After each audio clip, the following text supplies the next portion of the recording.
बिहार में स्वास्थ्य व्यवस्था को लेकर एक ऐसी तस्वीर सामने आती है जिसको लेकर तेजस्वी यादव हमेशा एक्शन मोड में दिखते हैं, लेकिन उनकी ही बातों को उनके महकमे में परवाह नहीं किया जाता। हम ऐसा इसलिए कर रहे हैं, कुछ दिन पहले एक तस्वीर नवादा जिले से सामने आई थी। सबको लेकर परिजन दर दर भटक रहे थे अस्पताल में। एम्बुलेंस भी मिले, एम्बुलेंस चालक भी मिले, लेकिन एम्बुलेंस चालक के द्वारा सबको ले जाने से इनकार कर दिया गया। तो वहीं दूसरी तस्वीर एक हाजीपुर से सामने आ रही है। परिजन बच्चे सबको लेकर दर दर भटकते दिख रहे थे, लेकिन जब परिजन के द्वारा अस्पताल संचालक से पूछा गया कि एम्बुलेंस की व्यवस्था क्यों नहीं की जा रही है, आइए जानते हैं विस्तार में क्या है पूरा मामला। बिहार के स्वास्थ्य मंत्री तेजस्वी यादव बेशक अपने विभाग को चुस्त दुरुस्त रखने की कवायद में जुटे दिख रहे हैं, लेकिन बिहार के तमाम जिले से जिस तरह की अस्पताल प्रशासन की लापरवाही की तस्वीरें सामने आ रही है, उसे देखकर ऐसा लगता है जैसे स्वास्थ्य मंत्री तेजस्वी यादव की बात अनसुनी की जा रही है और स्वास्थ्य महकमे को शायद इसकी परवाह तक नहीं।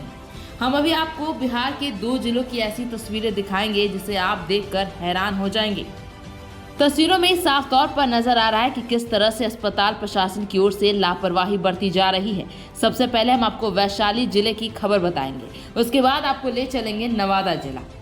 दरअसल वैशाली जिले में स्वास्थ्य महकमा की लापरवाही और संवेदनहीन तस्वीरें सामने आई है, जहां एक पिता अपनी बेटी का शव कंधे पर लेकर अस्पताल में भटकते नजर आया और जब अस्पताल में मृत बच्ची के शव ले जाने के सवाल पर अस्पताल प्रशासन ने कहा प्राइवेट एम्बुलेंस कर लो। उसके बाद अस्पताल से शव कंधे पर लाद परिजन अस्पताल से बाहर आए और प्राइवेट एम्बुलेंस से निकले।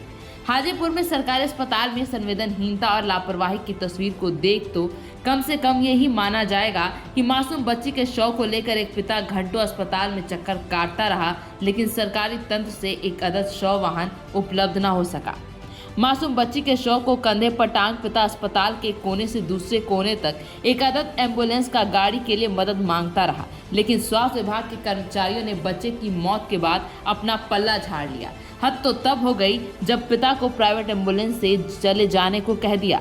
संवेदनहीनता की इन तस्वीरों को लेकर जब जिले के सिविल सर्जन से सवाल हुआ तो बड़े साहब पहले तो चौंके, लेकिन फिर उसी लापरवाह सिस्टम के अंदाज में कहते दिखे कि हमें तो पता नहीं, हम तो अपने ऑफिस में बैठे ही रहते हैं, किसी ने हमें बताया ही नहीं, चलो दिलवा देते हैं गाड़ी। इन बातों को सुनकर ऐसा लगता है जैसे वो कोई एहसान कर रहे हों। अब आप भी सुनिए वैशाली जिले के सिविल सर्जन अमरेंद्र कुमार शाही को। कहाँ पर भटक रहा है? कई बार हमरो तो ऑफिस में आता तो हम देखते क्या भटक रही है, क्यों भटक रहा है। तो डॉक्टर चैम्बर के बाद पूरे परिसर में उसके परिजन बच्चे की लाश को लेकर के दौड़ते हुए नजर आ रहे हैं। लाश बिल्कुल, यहाँ इलाज के बाद इस अस्पताल कैंपस में उसकी बच्ची की मौत हुई है, उसके बाद वो भागते नजर आ रही है। इसको दे दीजिए मर्चरी, जहाँ कहे पहुँचाइए। इसकी तो कोई हमको सूचना नहीं थी, बंधु होता तो पहले ही मैं सब कुछ करता जो करना था। यहाँ तो मैं बैठा हुआ हूँ। यहाँ सवाल एम्बुलेंस गाड़ी का नहीं, सवाल पूरी तरह से बेपटरी हो चुके स्वास्थ्य महकमे के उस गाड़ी की है जो न केवल लापरवाह हो चुका है बल्कि संवेदना भी खो चुका है। तभी तो कंधे पर अपनी बेटी की लाश लेकर घंटों दौड़ते पिता को देख जहां लोगों की भीड़ नजर आ रही थी, सैकड़ों हजारों मुलाजिमों वाले स्वास्थ्य महकमे को एक पिता की बेबसी नजर नहीं आई।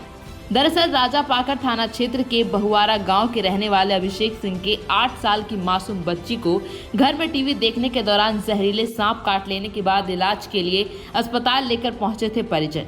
अस्पताल द्वारा मासूम बच्ची को मृत घोषित कर दिया गया। उसके बाद संवेदनहीनता की तस्वीरें सामने आई है। चलिए आइए सुनते हैं मृतक के पिता अभिषेक सिंह को। बोला अस्पताल बोला बाहर से प्राइवेट करना पड़ेगा।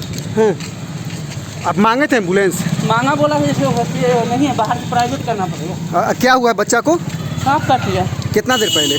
2:30 बजे। ओ, तो डेड बॉडी लेके कहाँ जा? रोड पे जा। अब हम आपको ले चलते हैं नवादा जिला। यहाँ भी कुछ ऐसा ही मंजर दिखा, जहाँ मरीज इलाज के लिए घंटों से लाइन में खड़े दिखे क्योंकि डॉक्टर समय पर नहीं आते हैं। नवादा सदर अस्पताल में डॉक्टर अपने समय पर नहीं आते हैं और अपने प्राइवेट क्लिनिक पर ध्यान देते हैं, ऐसा हम नहीं वहां के मरीज बता रहे हैं। दरअसल नवादा में सदर अस्पताल के इमरजेंसी वार्ड में रोगियों के लाइन से भरा हुआ है। जब हमारे संवाददाता ने बात की तो लोग का कहना है कि हड्डी के डॉक्टर विवेक रॉय और डॉक्टर आफ्ताब दोनों की ड्यूटी 8 बजे से 2 बजे की थी, लेकिन वो 11 बजे तक नहीं आए हैं, जिसके चलते बहुत बड़ा लाइन लगा हुआ है। लोग का ये भी कहना है कि वो सुबह 8 बजे से 11 बजे तक लाइन में लगे हुए हैं। वहीं एक मरीज का पैर का ऑपरेशन होना था, फिर भी डॉक्टर साहब अब तक नहीं आए हैं। बता दें कि इसके चलते दूसरे मरीजों को भी दिक्कत का सामना करना पड़ रहा है और लोगों का ये भी कहना है कि डॉक्टर साहब सरकारी अस्पताल में ध्यान नहीं देते हैं और अपने प्राइवेट क्लिनिक पर ज़्यादा ध्यान देते हैं। अब देखने वाली बात होगी अस्पतालों में इस तरह का लापरवाही कब तक देखने को मिलेगी। अब बने रहे हमारे साथ और देखते रहे मगही आवाज़।